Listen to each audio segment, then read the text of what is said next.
여호와를 너의 마음의 소원을 내게 이루어 주시리로다. 내 길을 여호와께 맡기라. 그를 의지하면 그가 이루시고 내 의를 빛같이 나타내시며 내 공의를 정오의 빛같이 하시리로다. 아멘. 사도신경으로 우리 신앙 고백을 하나님 앞에 드리겠습니다. 전능하사 천지를 만드신 하나님 아버지를 내가 믿사오며 그 위아들 우리 주 예수 그리스도를 믿사오니 이는 성령으로 잉태하사 동정녀 마리아에게 나시고 본디오 빌라도에게 고난을 받으사 십자가에 못 박혀 죽으시고 장사한 지 사흘 만에 죽은 자 가운데서 다시 살아나시며 하늘에 오르사 전능하신 하나님 우편에 앉아 계시다가 죄로서 산 자와 죽은 자를 심판하러 오시리라.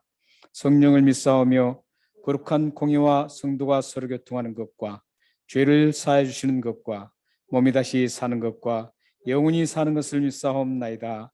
아멘.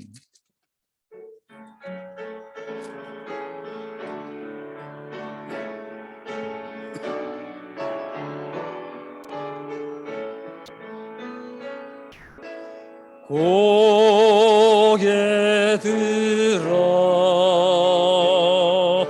주를 맞이해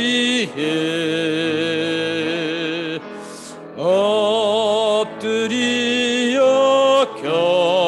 경배하며 찬양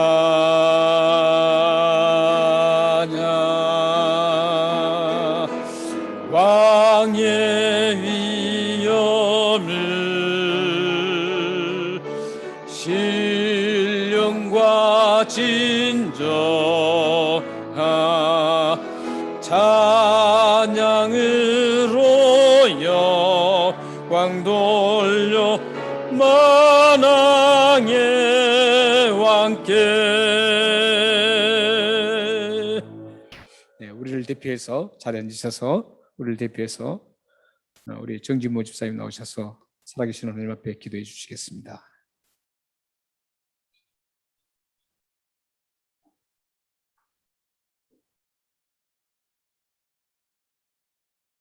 다 같이 기도드리겠습니다. 전능하시고 하나님의 은혜를 감사하는 우리 모든 백성들이 오늘도 하나님만을 높이 올려드리며 영광을 돌리려 합니다.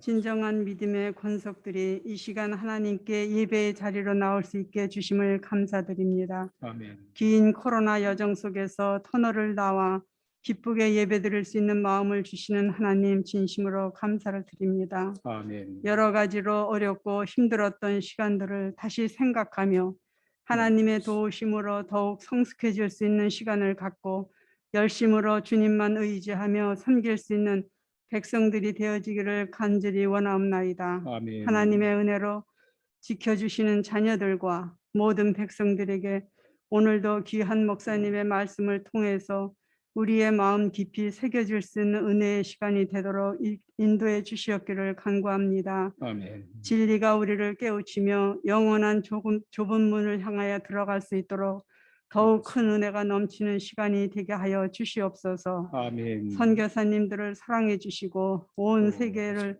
열방으로 이끌어가는 모든 선교사님들의 기도를 응답해 주시는 하나님, 오정석 선교사님이 지금도 열심히 사역하시는 오만의 땅에도 많은 무슬림들이 말씀을 깨닫고 주님께 영광을 돌리도록 축복의 땅으로 변하는 역사가 있게 하여 주시옵소서. 아멘. 하나님, 오늘은 특별히 우리 교회에 귀하신 성도님 박명호 집사님을 위해서 기도합니다.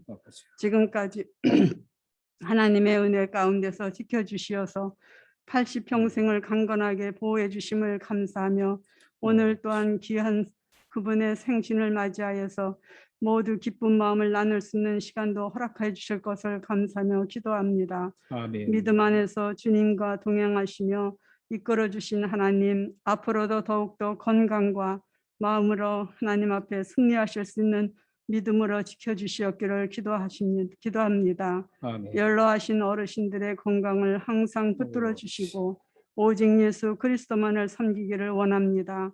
아름다운 삶에 하나님과 영원히 동행하는 북부 해변교회 백성들이 되기를 진심으로 소망하며 모든 말씀 우리 주 예수 그리스도 이름으로 기도 올렸나이다. 아멘. 아멘. 살아계신 하나님 아버지, 사랑하는 주사님 믿음의 기도로 응답하셔서 이 기도가 하나님에 의해서 응답되었음을 우리가 확인할 수 있도록 응답하여 주시고 역사해 주옵소서.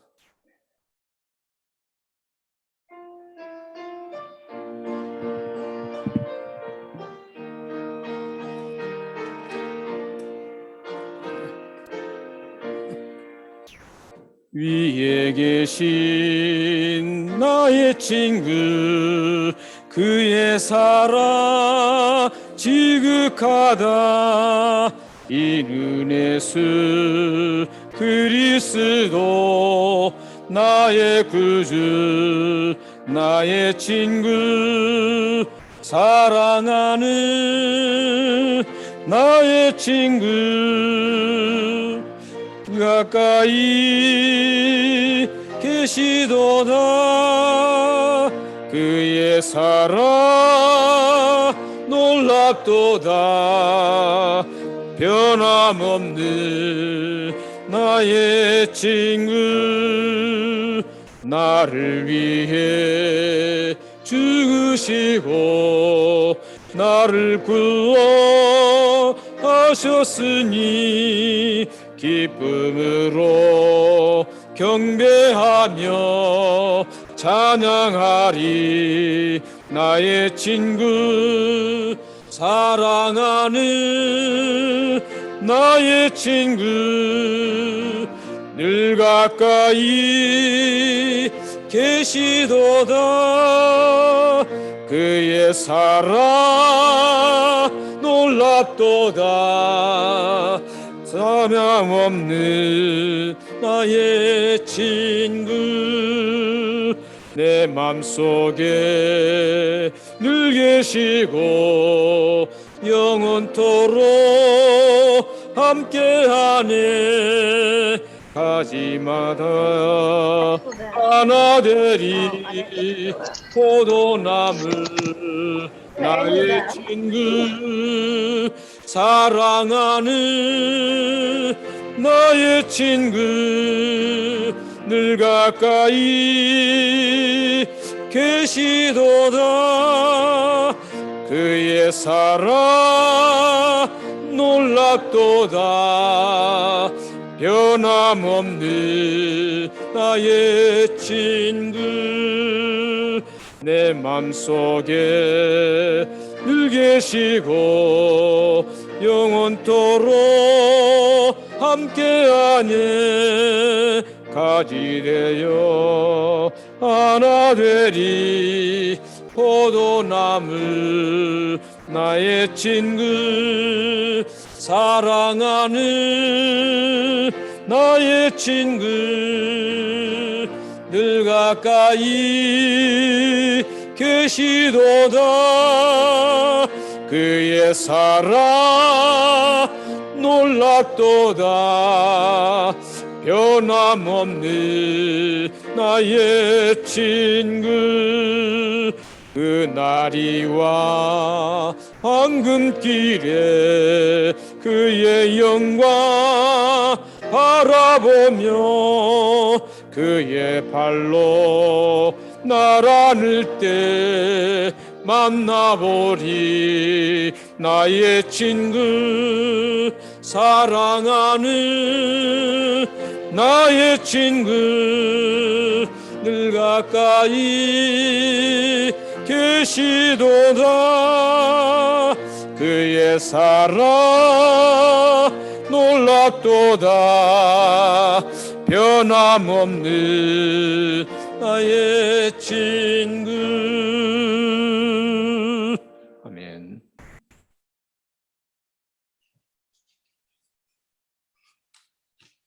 네, 감사한금 드린 손길이 있습니다. 가족에 대해 더 알 수 있는 기회 주심에 감사합니다 하고 감사한금을 드렸습니다. 함께 기도하시겠습니다. 좋으신 하나님 감사합니다. 우리들의 생애 동안 어떤 일을 당하고 어떤 어려움을 겪을지라도 늘 살아계시고 전능하신 주님의 오른팔로 저희들을 철저하게 지키시고 하나님의 백성으로 굳건하게 걸어가게 하심을 감사합니다. 하나님 아버지, 이 어려운 시대에도 여전히 하나님은 살아계셨고 그 살아계신 하나님께서 우리들의 모든 순간순간들을 돌봐주셔서 감사합니다. 하나님께서 이렇게 우리를 은혜를 주시고 보호하시는 그 하나님의 은혜에 감사해서 하나님 앞에 감사헌금을 드리는 복된 손길이 있습니다.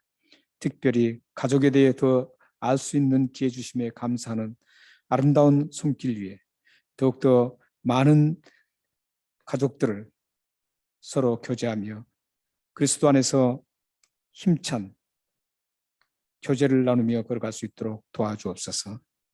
또한 알 때마다 더 감사가 넘치게 하시고 서로 더욱더 가족으로 알 때마다 주님의 그 크신 능력을 경험하는 복된 손길이 될 수 있도록 역사해 주옵소서.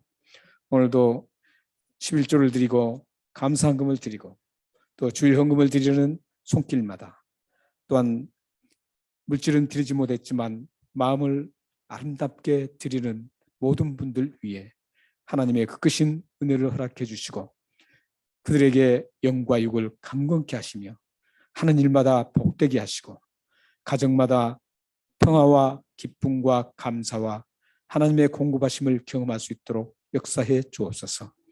이 물질이 있을 때마다 하나님의 공급하심에 감사하는 더욱더 큰 감사가 넘쳐날 수 있도록 역사해 주옵소서. 예수 그리스도 이름으로 감사하며 기도하옵나이다. 아멘. 하나님 아버지, 주 예수 그리스도 이름으로 이 봉헌 기도를 드렸습니다. 이 기도가 그대로 응답되어서 하나님의 살아계심과 이 기도를 들으신 하나님을 경험할 수 있도록 역사해 주옵소서. 응답하여 주옵소서. 아멘. 네, 교회 소식을 전해드리겠습니다.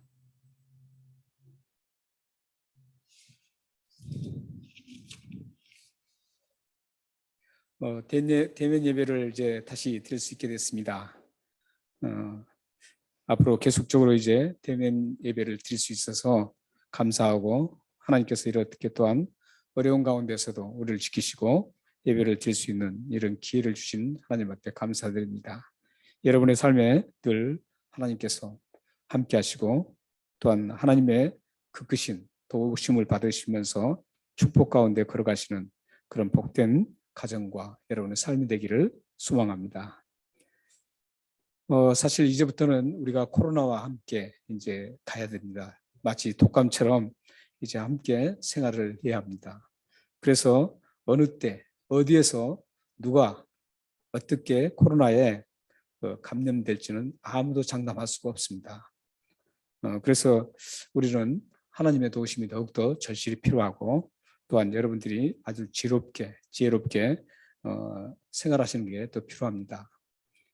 이렇게 하나님께서 지켜주시는 그런 지키심과 여러분의 지혜가 잘 융합이 되어서 여러분의 삶에 건강하시게 살아가시기를 바랍니다. 또한 비록 만약에 확진되었다고 할지라도 하나님께서 확실하게 지켜주시는 그런 은혜를 여러분들이 받기를 소망합니다. 커피 브레이크 모임을 원래 대면 예배를 드리면서 커피 브레이크 성경 발견 학습을 예배당에서 우리가 함께 나누려고 했는데 당분간 좀 더 안전하게 당분간 저희들이 줌으로 한 달 정도 그 정도 우리가 줌으로 예배를 드리겠습니다. 다행히 오늘 확진자를 보니까 뭐 100명대로 이렇게 떨어졌더라고요. 200명이 이렇게 항상 상의하다가 오늘 보니까 100명대로 떨어졌습니다. 참 감사할 일입니다. 그래서 일단은 그래도 저희들은 좀 안전하게 하기 위해서 작년 사도행전 커피 브레이크는 우리가 줌으로 오후 3시에 하겠습니다. 그리고 커피 브레이크 사역자 모임은 금요일 날 7시 그대로 줌으로 하고요. 수요 예배와 또 커피 브레이크는 수요일 날 7시에 함께 하겠습니다. 지금 저희들이 이제 포스텀을 진행 중인데 벌써 오늘로서 포스텀에 한 달이 지났으니까 이제 2달밖에 안 남았습니다.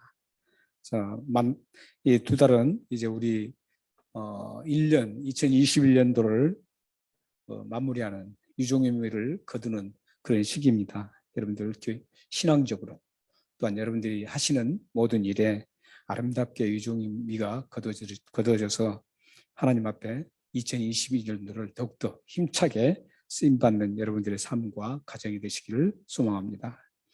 고국을 방문 중인 분들을 위해서 기도해 주시고요. 오늘 오후에는 주보에 있는 것처럼 우리 박명우 집사님께서 팔순이 되셔서 이렇게 건강하시게 하나님 지키신 것을 감사하면서 함께 교제하기를 원합니다.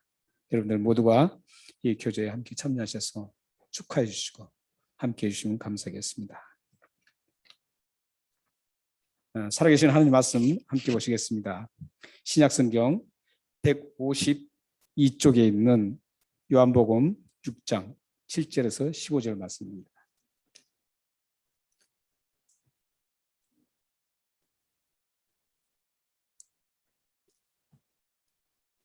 요한복음 6장 7절에서 15절 말씀을 교독하겠습니다. 제가 먼저 읽고 여러분들이 뒤에 같이 함께 읽어주시면 감사하겠습니다.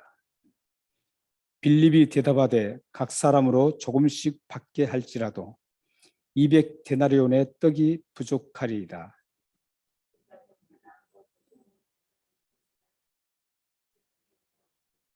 여기 한 아이가 있어 보리떡 5개와 물고기 2마리를 가지고 있나이다. 그러나 그것이 많은 사람에게 얼마나 되겠사옵나이까.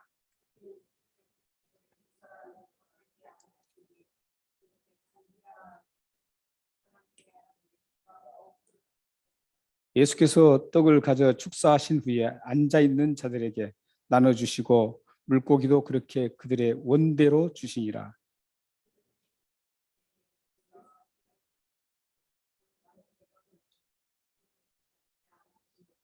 이에 거두니 보리떡 5개로 먹고 남은 조각이 12바구니에 찼더라.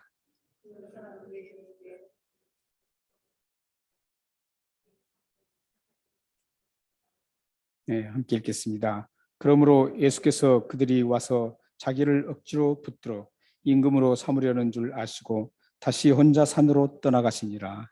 아멘.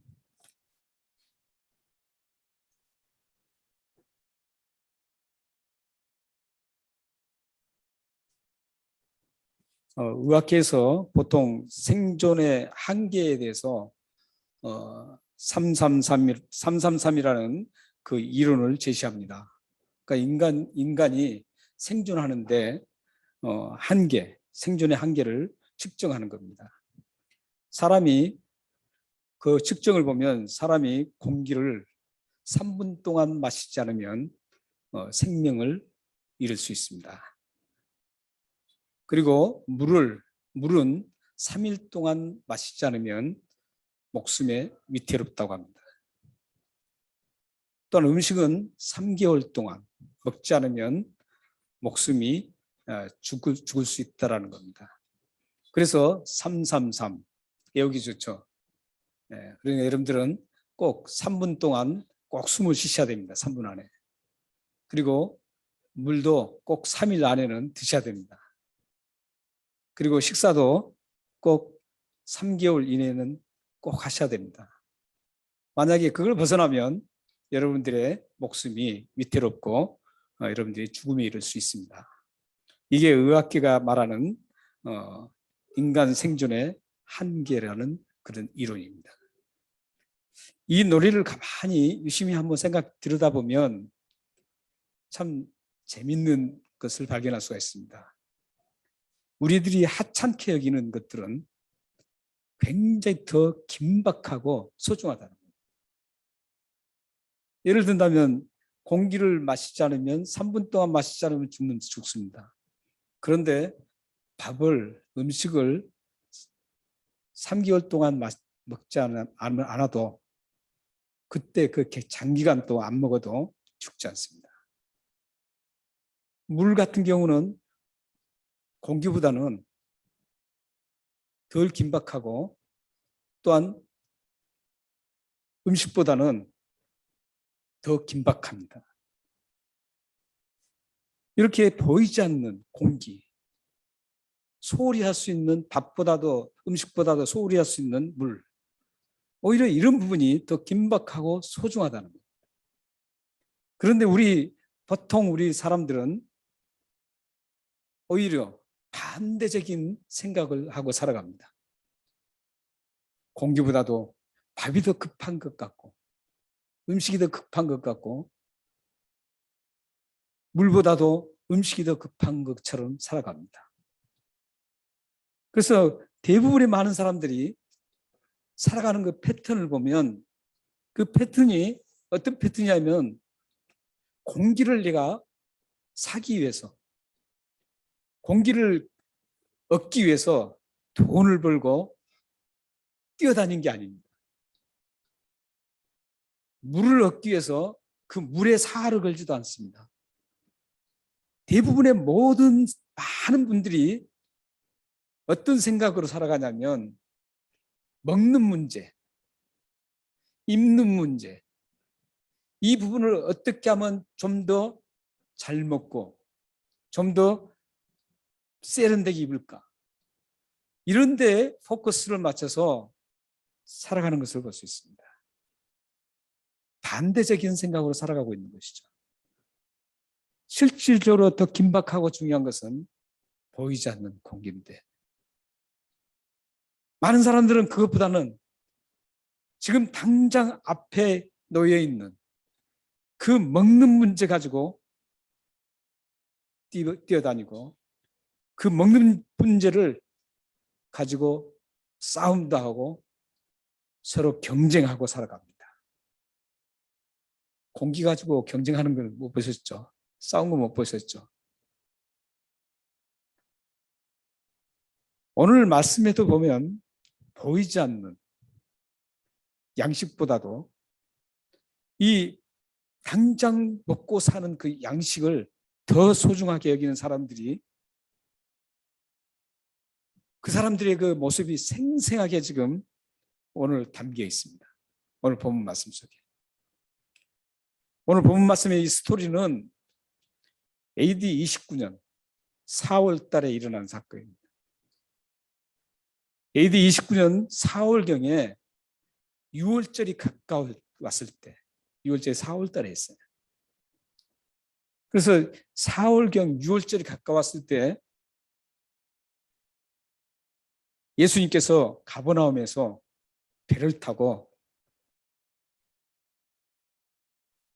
어디로 가냐면 오늘 이 본문 속에서는 나오지 않습니다. 6.4km 떨어진 벳세다라는 곳으로 갑니다. 이 벳세다에 도착하여 수많은 사람들과 만나서 이루어진 그 일들이 오늘 본문 말씀입니다. 그러니까 이 벳세다라는 곳은 참 굉장히 중요한 곳이죠. 특별히 이 벳세다는 예수님의 제자 중에 베드로와 안드레, 빌립이 이곳에서 태어난 사람들입니다. 벳세다 출신들입니다. 예수님께서 갈릴리 바다를 건너서 벳세다에 도착했을 때는 소문을 많은 사람들이 듣고 수많은 사람들이 예수님이 도착했을 때 수많은 사람들이 모여 있었습니다. 그래서 10절 말씀을 보시면 그 수많이 모였던 사람들의 숫자가 몇 명이었냐면 5,000명쯤 되더라, 이렇게 소개하고 있습니다. 여기 5,000명은 유대적인 그 전통, 유대의 그 전례에 따라서 성인 남자들만 계수하는 그 유대인의 전례를 따라서 세웠던 숫자입니다. 그렇기 때문에 지금 5,000명은 어떤 사람이냐면 성인이 된 남자들입니다. 그러니까 예를 들어서 성인이 안 된 그 아이들과 여성들을 모두 함께 합해보면 약 15,000명 정도라는 것을 추측해 볼 수가 있습니다. 이 15,000명이라는 그 굉장한 그 큰 무리들이라고 소개하고 있습니다. 큰 무리들이 예수님이 베스다에 도착하기 전에 이미 예수님을 기다리고 있었습니다. 예수님께서는 그때가 마침 어떤 때였었냐면 식사 때였습니다. 식사 시간이 되었던 겁니다. 그러자 예수님께서는 그 많은 분들을 보고 자신을 기다렸던 그 많은 사람들이 이제 잔디에 앉게 합니다. 그리고 식사를 준비하려고 합니다. 그래서 그 옆에 있는 빌립에게, 그 마을 출신이죠. 베세다 마을 출신. 그 빌립에게 이 사람들을 지금 먹여야 되는데, 식사 때가 돼서 이 사람들을 지금 먹여야 되는데 어떻게 하면 좋니? 이렇게 물어봅니다. 빌립이 어떤 해결 방법을 제시하는지 우리 7절 말씀을 함께 읽겠습니다. 시작. 빌립이 대답하되 각 사람으로 조금씩 받게 할지라도 200데나리온의 떡이 부족하리이다. 여기 지금 200데나리온은 한 데나리온이 하루 품삯이었습니다. 그러니까 200데나리온은 200일 동안, 1년이 365일이죠. 200일 동안 열심히 일해서 모은 겁니다. 한 푼도 안 쓰고 모아야 됩니다. 한 푼도 안 쓰고 200일 동안 열심히 일했던 걸 고스란히 다 모아야 되는 금액입니다. 그러니까 상당한 금액이죠. 적지 않는 액수입니다. 이런 돈으로 지금 빌립의 생각은 이런 돈이 있어도 오늘 본문 말씀에 보면 부족하다는 거죠. 부족하다 그래요. 위클리프라는 분이 200데나리온으로 사람을 먹이면 몇 명쯤 먹였을까 추측을 했습니다. 위클리프는 이 성경을 번역한 대표적인 분입니다. 그래서 이 위클리프 이분이 그것을 한번 데이터로 한번 추측을 해서 뽑아봤습니다. 그랬더니 약 6,000명 정도, 6,000명 정도를 먹일 수 있답니다. 200데나리온.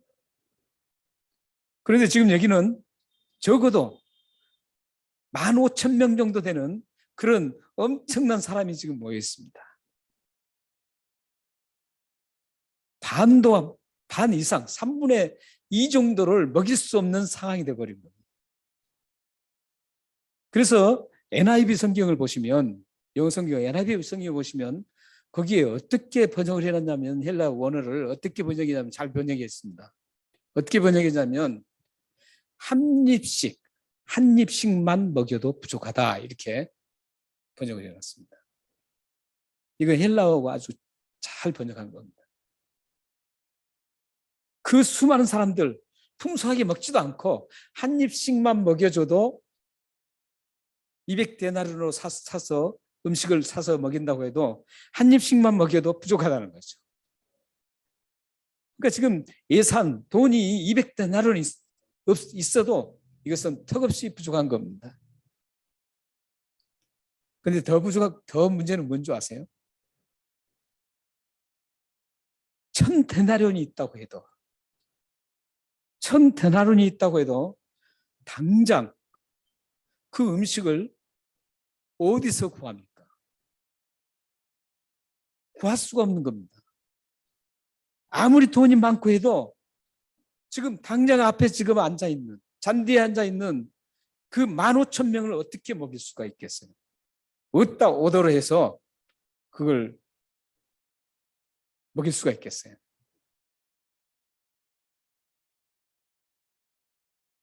그러고 보면 빌립의 생각이 굉장히 합리적입니다.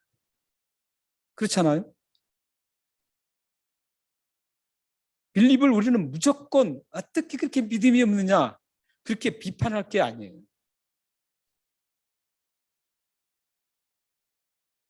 우리는 쉽게 사람을 정죄하고 비판하는데 이 빌립은 철저한 계산을 해보니까 합리적이고 이성적이고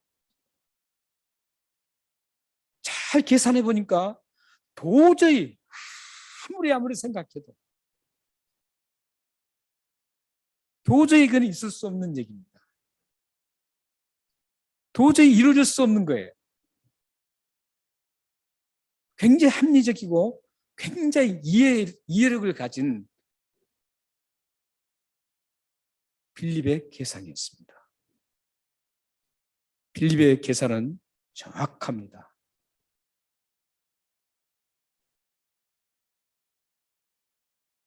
빌립이 제안한 그 방법은 그 현실에 가장 적합하고 더 이상 누가 반론을 제기할 수 없는 그런 제안이었습니다. 자, 그렇다면 이제 우리 빌립에 대해서 이제 우리가 한번 알아봤습니다. 그렇다면 이제 베드로의 동생 안드레는 어떤 해결 방법을 제시했는지 우리 8절 9절을 함께 읽어보겠습니다. 시작. 제자 중 하나 곧 시몬 베드로의 형제 안드레가 예수께 여짜오되 여기 한 아이가 있어 보리떡 5개와 물고기 2마리를 가지고 있나이다. 그러나 그것이 이 많은 사람에게 얼마나 되겠사옵나이까. 지금 이 예수님의 동생 안드레가 지금 제안하는 것은 이 쭉 돌아보니까 한 아이가 여기 한 아이는 상황을 분별할 수 있는 10대 정도를 얘기합니다. 원어에서는. 그냥 조그만 아이, 뭐 모르는 아이가 아니에요. 그 아이가 보리떡 5개하고 물고기 2마리를 도시락에 싸온 거 있었습니다. 그걸 보고 예수님께 이 도시락이 이 아이가 가진 것, 이 아이가 가지고 있는데 이거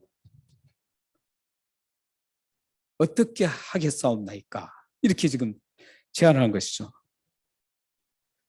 그 도시락 그 자체가 이 많은 사람들에게 얼마나 되겠사옵나이까? 이렇게 지금 이 안드레가 예수님께 말씀을 합니다.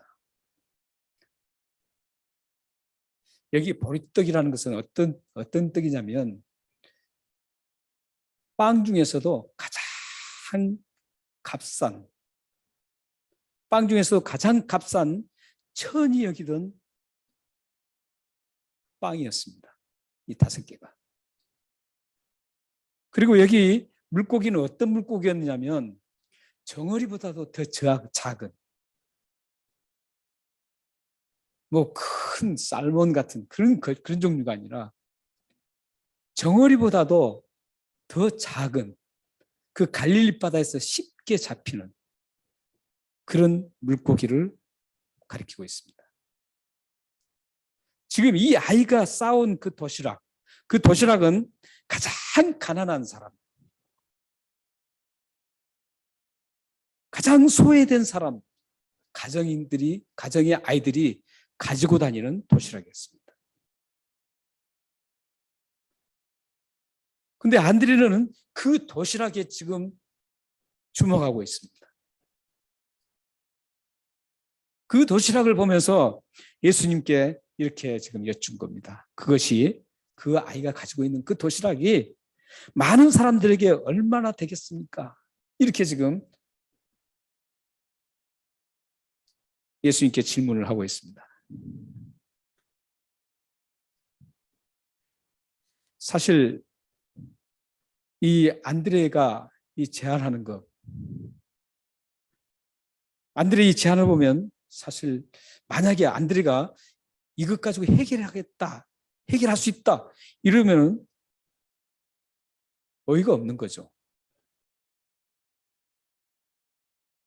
아이가 가진 보잘것없는 그 도시락 하나로 뭐 하자는 거예요?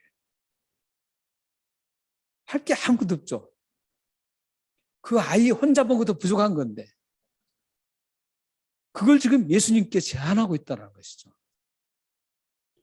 엄격하게 따져보면 안드레의 이 제안은 엉터리고 합리적이지 않고 이해할 수 없는 그런 모습입니다. 이렇게 보면 빌립하고 별반 다르지 않겠죠. 빌립이나 안드레나 비슷한 것 같아요. 그런데 놀라운 것은 예수님께서 이 안드레의 방법을 택한다는 거예요. 안드레의 방법을 받아들여서 그걸 통해서 역사하고 있다는 거죠. 왜 그랬을까요?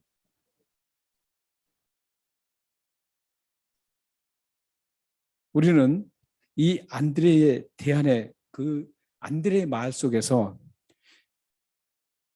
집중해서 자세히 보아야 할 말씀이 뭐냐면 그것이 이 도시락을 말하죠.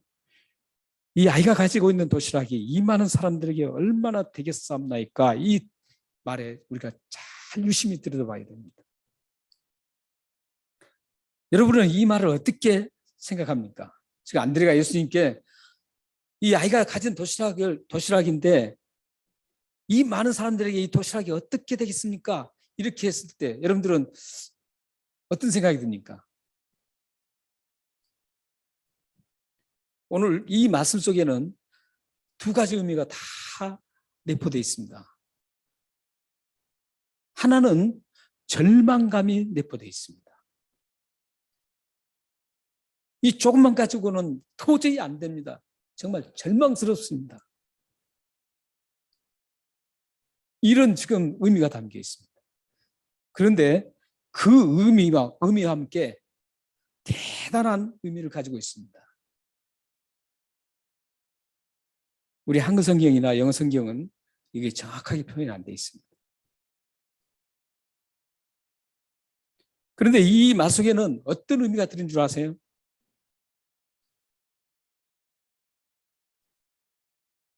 안드레의 이 말 속에는 이 아이가 가진 도시락으로는 절망스럽게 해결될 수 없지만 예수님을 신뢰하면서 이 도시락을 맡깁니다. 이런 의미가 있습니다.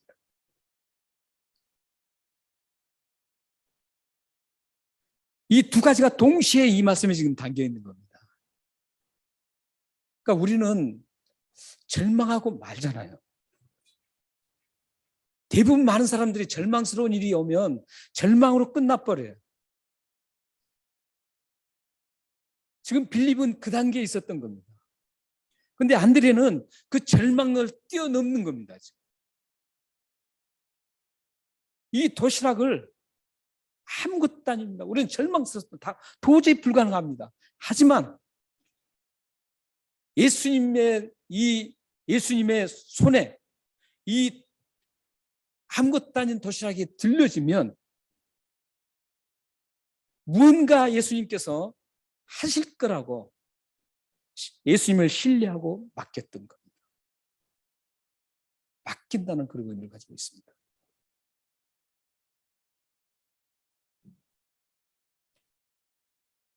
안드레는 이 보잘것없는 작은 도시락일지라도 전능하신 예수님의 손에 들리기만 하면 놀라운 일을 보게 될 것이라는 그런 소망을 기대했습니다.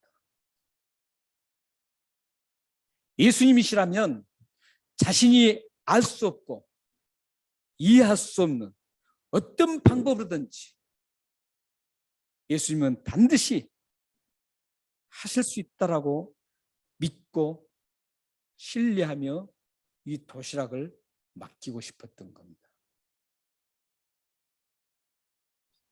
여러분은 힘들 일을 만날 때 어떤 반응을 보입니까? 절망스러운 일을 당하고 도저히 이것은 안 된다고 생각했을 때 여러분들은 어떤 반응으로 지금까지 살아오셨습니까?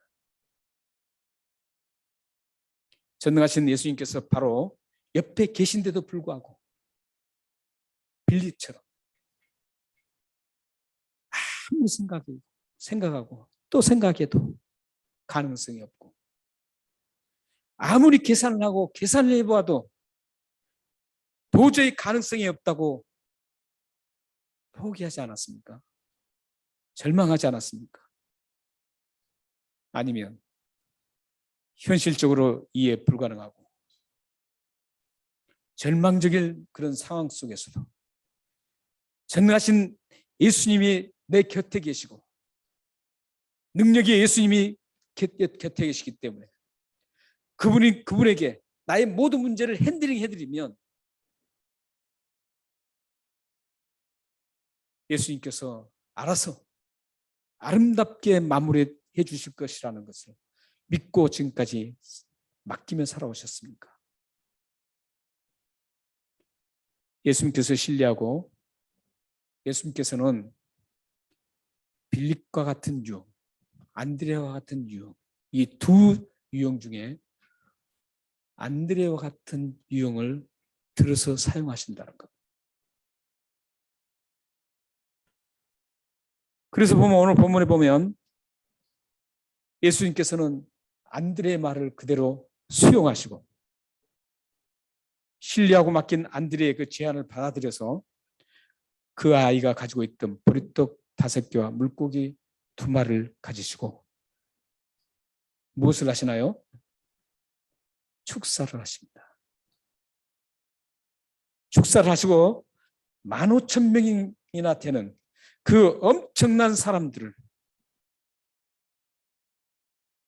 음식을 나눠줍니다. 근데 재밌는 것은 음식을 나눠줬는데 원하는 대로 나눠줬다는 겁니다. 더 먹고 싶다면 계속 줬다는 것이죠. 그래도 남은 조각이 몇 바구니가 남았습니까? 12바구니가 남았습니다. 근데 보면 12바구니가 그냥 남았다고 하지 않습니다. 12바구니가 가득 찼더라고 이렇게 말씀합니다. 우리는 여기 예수님께서 축사한다 이 단어를 많은 분들이 오해하고 많은 분들이 또 이상하게 설교를 해요. 축사한다니까 와, 축복을 막 해서 그냥 그게 부풀어졌다 이렇게 생각합니다. 아닙니다. 여기 원어에는 어떤 뜻이냐면 감사했다라는 뜻이에요. 아이의 그 보리떡 5개와 물고기 2마리를 가지고 하나님 예수님께서 막 그렇게 많이 생각해요. 다 축복을 해가지고 막 부풀어지게 만들었다. 이적을 베풀도록 만들었다. 이런 식으로 해요. 예수님은 그렇게 하지 않아도 그냥 예수님 생각으로 띄워주면서 있으라고 하면 다 있어지는 거예요. 마치 하나님께서 이 세상을 만드실 때 빛이 있으라 그러니까 있는 것처럼 땅이 있으라 그러니까 있는 것처럼 공중에 나는 새가 있으라 그러니까 새가 있는 것처럼 그렇게 말씀으로 그냥 하면 되는 거예요. 축사까지 할 필요가 없는 거예요. 축복할 필요가 없는 거예요. 예수님은 요한복음 1장에 보시면 예수님은 창조를 하나님과 함께 하신 분이에요. 말씀으로 창조하신 분이에요.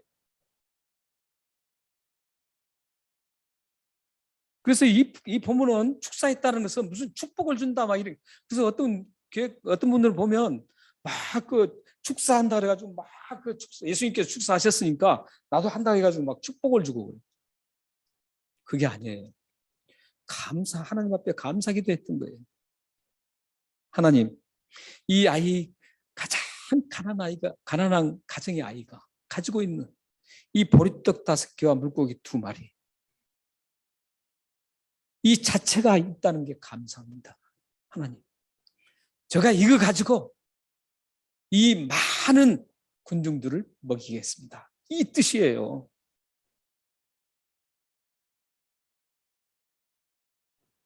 그래서 하나님 앞에 감사기도 하고, 하나님 앞에 감사기도 하고, 그 다음에 다 나눠줍니다. 원 없이 먹게 만들었습니다. 그리고 12바구니가 남은 것을 거뒀는데 12바구니가 가득 찼습니다. 상상도 할 수 없는 이 이적을 경험한 사람들이 어떤 반응을 하고 있는지 14절, 15절 한번 보십시오. 네, 제가 읽겠습니다. 그 사람들이 예수께서 행하신 이 표적을 보고 말하되 이는 참으로 세상에 오실 그 선지자라 하더라. 그러므로 예수께서 그들이 와서 자기를 억지로 붙들어 임금으로 삼으려는 줄 아시고 다시 혼자 산으로 떠나가시니라. 예수님께서 그 엄청난 일을 하시는 거죠. 이적을 베푸신 거죠. 요한복음에는 이 표적이 총 7개가 나옵니다. 요한복음에 예수님이 행하신 표적이 7개가 나옵니다. 그중에 첫 번째 표적이 가나안 혼인잔치죠. 여러분 잘 아시는 것처럼. 오늘 이 오병이의 표적은 4번째 표적입니다. 가장 클라이막스적인 갈릴리 사역에서 나온 표적입니다. 그래서 이 표적을 보고 모든 사람들이 정말 경악할 정도로 놀랍니다. 그 놀라면서 이스라엘 백성들은 계속 자기들이 기다리는 사람이 있었어요. 기다리는 분이 있었어요. 신명기 18장 15절 말씀을 한번 읽겠습니다. 띄었죠? 네, 자, 한번 읽겠습니다. 시작. 내 하나님 여호와께서 너희 가운데 내 형제 중에서 너를 위하여 나와 같은 선지자 하나를 일으키시리니 너희는 그의 말을 들을지어다. 나와 같은 선지자는 누군 줄 아세요? 모세와 같은 선지자를 말합니다. 모세처럼 광야에서 아무것도 없는 광야에서 다 먹여주고 먹일 수 있는 능력을 가진 모세. 그런 모세와 같은, 그러니까 이거 직위법이죠. 같은, 이것은 자기가 사실은 비교할 수 없는 그런 뜻도 있어요. 이 선지자를 이스라엘 백성들은 계속 기다리고 있었습니다. 당시의 상황이 얼마나 이스라엘 백성들이 어려웠습니까? 로마의 지금 지배를 받고 로마가 원하는 거 다 해줘야 돼요. 안 하면 핍박을 받고 죽임을 당하는 그런 상황에 지금 유대인들의 상황입니다. 그러니 모세처럼 그런 위대한 선지자를 지금 굉장히 고대하고 있었습니다. 사실 저 선지자는 메시아입니다. 메시아. 자신들 모든 것들을 다 책임져주는 그런 선지자를 기다리고 있었어요. 그런데 보리떡 5개하고 물고기 2마리로 상상할 수 없는 15,000명이나 되는 그 엄청난 사람들을 배불리 먹인다는 것은 있을 수 없는 얘기죠. 저기 자신들이 기다리는 그 메시아, 선지자가 아니면 할 수 없는 일이라고 생각했습니다. 그래서 이들이 어떻게 합니까? 15절에 바로 우리가 기다리던, 우리가 고대하던 그 선지자가 이분이구나 하고 예수님을 붙잡아서 왕으로 세우려고 하는 겁니다. 임금으로 세우려고 그래요.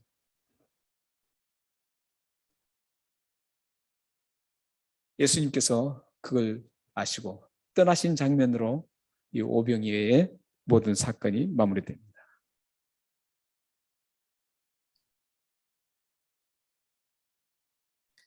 그들이 예수님을 왕으로 세우려는 목적이 무엇이었을까요? 그들이 예수님을 왕으로 세우려는 목적은 단 하나였습니다.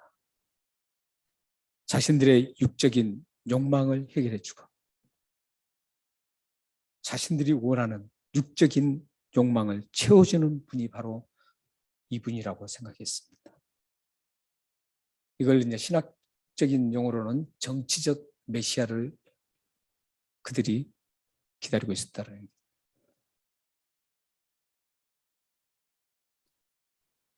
그들은 단순히 자신들이 보이는 욕망을 채우는 거예요. 육적인 욕망들.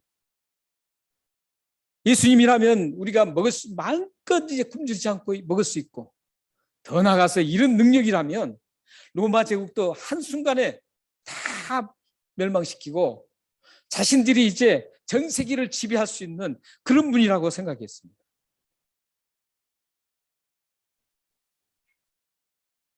그리고 자신들에게 이제 호의호식하면서 잘 먹고 잘 입고 마음껏 자들이 욕망을 마음껏 누릴 수 있도록 해주는 사람이라고 예수님을 보았습니다.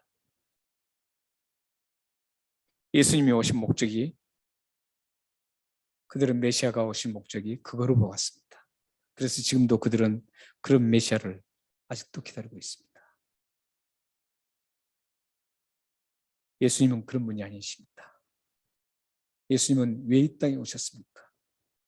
우리의 육적인 것을 만족시키려고 왔습니까? 예수님은 죽을 수밖에 없는 우리 죄인들, 죄를 그대로 둬서는 우리가 영원히 죽는, 지옥에 가는 그런 처참한 인간들을 구원하시기 위해서 십자가에 죽으신 겁니다. 예수님께서는 이 땅에 오신 목적이 하나님께서 원하시는 이 세상에 죽어가는 영혼을 살리기 위해서 오셨습니다. 그런데 이 이스라엘 백성들은 그걸 몰랐습니다. 그래서 결국은 그들이 자신들의 손에 의해서 죽입니다. 사랑하는 성도 여러분, 예수님을 주인으로 모시는 여러분들은 그리스도인입니다. 그런데 예수를 주인으로 모시고 살아가는 그리스도인들에는 두 부류의 사람들이 있습니다. 한 부류는 빌립처럼 곁에 계신 예수님은 간 곳 없고 자신의 이성과 산술적인 계산에 의해서 모든 것 상황을 바라봅니다. 이런 분들은 예수님이 하신 일을 결코 경험할 수 없고 예수님을 단순히 자신의 욕망을 해결해 주는 하나의 도구로 사용하면서 이 나그네 길을 걸어갑니다. 그게 세상 사람들 얘기가 아닙니다. 예수님을 믿는다는 분들의 얘기입니다. 또 한 부류의 사람들은 안드레 같이 곁에 계신 예수님을 바로 알고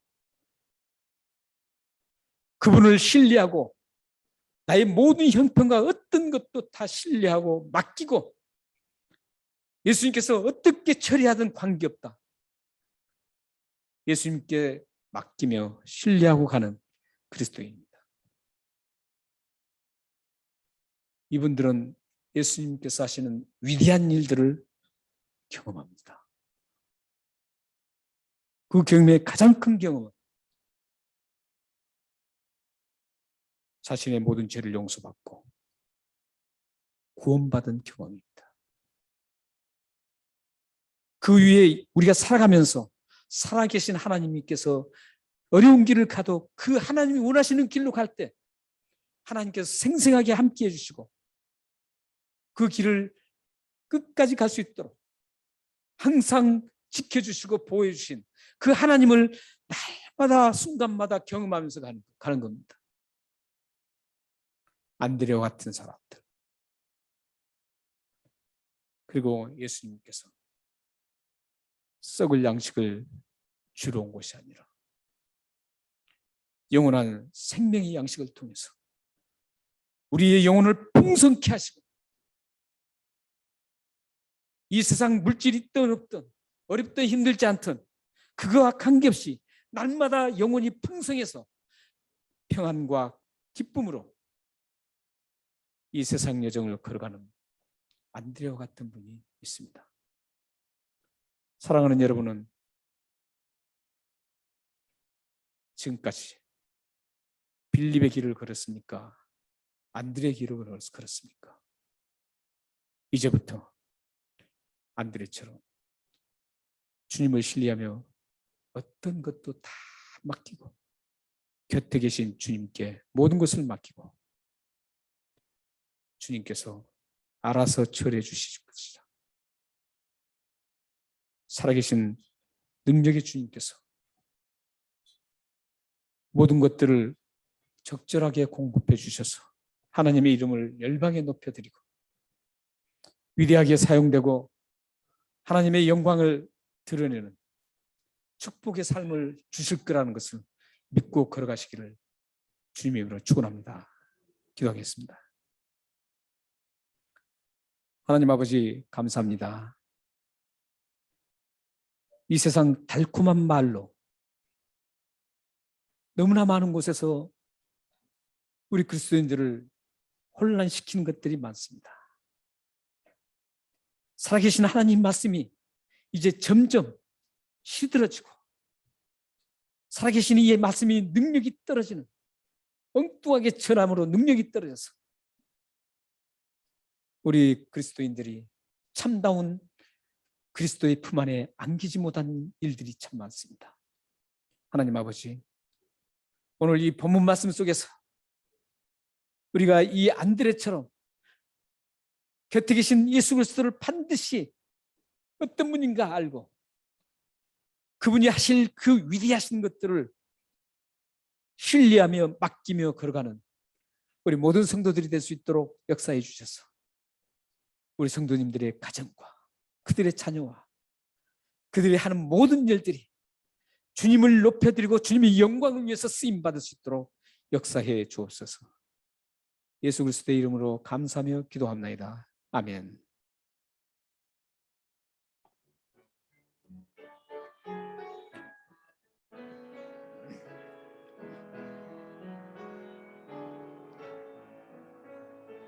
나의 힘이 되신 여호와여, 내가 주님을 사랑합니다. 주는 나의 변석이시며 나의 요새시라. 주는 나를 이끄시며 너의 길 인연이 바이시요 나의 방패시라. 나의 하나님, 나의 하나님,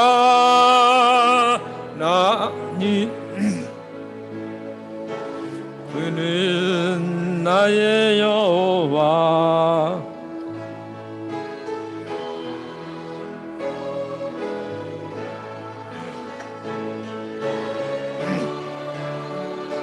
나니 나의 하나님, 그의 여호와. 나의 구세주, 나의 생명 되신 여호와여,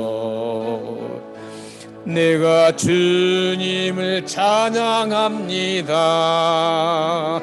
주는 나의 사랑이시며 나의 의지시라. 주는 나를 붙드시어 주의 길 인도하시고 나의 생의 목자 되시니 내가 따르리라. 나의 하나님, 나의 하나님, 생명의 멸관으로 내게 씌우소서.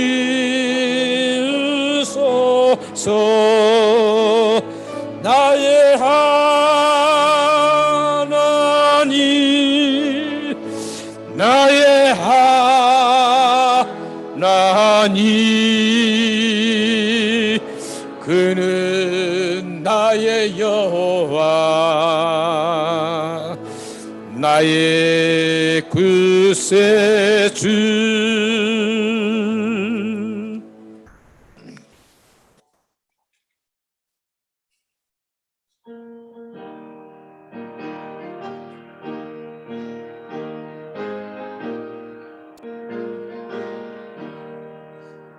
세상 부귀한이람과 세상 근심하다가 주님 나를 찾으시며 어떻게 만날까. 주님 내게 오시며 나 어찌 대할까. 멀리 방황하던 나 불쌍한 이제 줄만 생각하며 세상 근심 버리고 두 손 들고 눈물로써 주만 따라가오리다. 세상 이제 얽매여서 세상 일만 하다가 주님 나를 찾으시며 어떻게 만날까.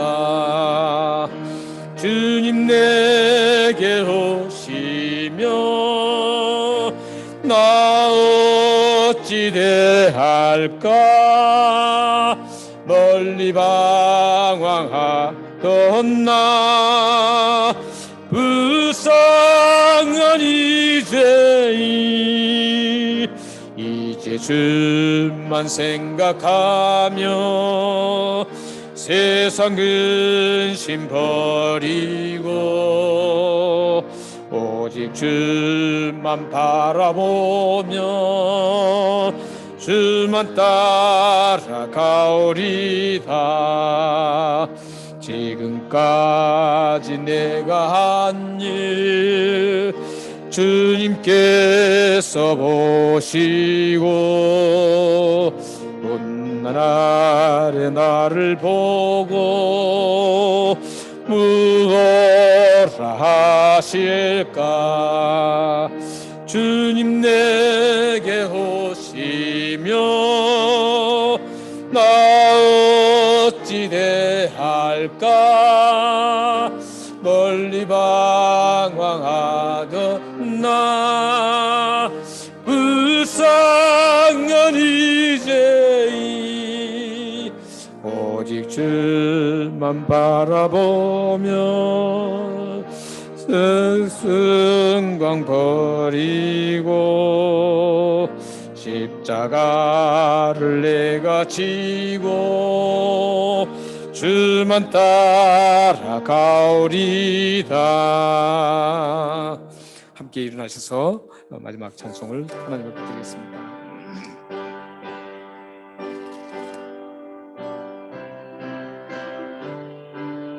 어떤 일이 있어도 이 찬송을 의지하면서 가십시오. 주 안에 있는 나에게 딴 근심이 있으랴.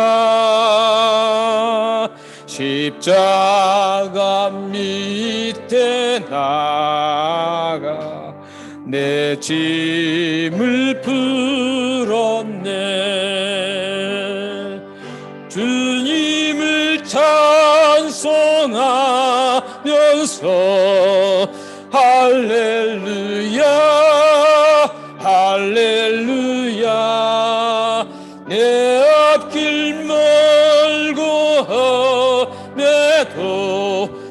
나 주님만 따라가리. 그 두려움이 변하여 내 기도 되었고, 전날의 한수 변하여 내 노래 되었네. 주님을 찬송하면서 할렐루야 할렐루야. 내 앞길 멀고 험해도 나 주님만 따라가리. 내 주는 자비하셔서 늘 함께 계시고, 내 궁핍함을 아시고 늘 채워주시네. 아멘. 주님을 찬송하면서 할렐루야 할렐루야. 내 앞길 멀고 험해도 나 주님만 따라가리. 내 주와 맺은 언약을 영불변하시니,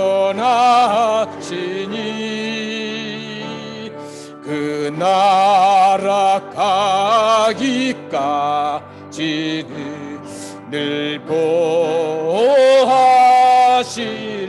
아멘. 주님을 찬송하면서 할렐루야 할렐루야. 내 앞길 멀고 험해도 나 주님만 따라가리. 기도하겠습니다. 지금은 우리 주 예수 그리스도의 은혜와 하나님의 극진하신 사랑하심과 성령 하나님의 감화 교주 교통하심이 안드레처럼 곁에 계신 주님을 바로 직시하고 주님께서 모든 것을 하실 수 있는 창조주 하나님이시라는 것을 믿고 그분을 신뢰하고 나의 모든 것들을 다 주님께 맡겨서 주님이 알아서 처리해 주셔서 우리에게 참된 평강과 기쁨과 풍요로움을 경험하게 하여서 하나님의 영광을 높이 드러내기를 원하는 이곳에 모인 귀한 하나님의 백성들 머리와 그들의 가정과 자녀와 기업과 미래와 기도 제목 위에 지금으로부터 영원토록 함께 있기를 축원하옵나이다. 아멘. 살아계신 하나님 아버지, 성삼위 하나님의 이름으로 이 축복 기도를 드렸습니다. 살아계신 우리 하나님께서 이 축복 기도를 우리 모든 성도들에게 그대로 이루어 주셔서 우리 성도님들이 이 세상 나그네 길을 가는데 하나님의 영광을 드러내며 살아갈 수 있도록 이 축복 기도를 응답하여 주옵소서. 오, 역사해 주옵소서. 오, 살아계신 하나님, 역사해 주옵소서. 인도해 주옵소서. 아버지,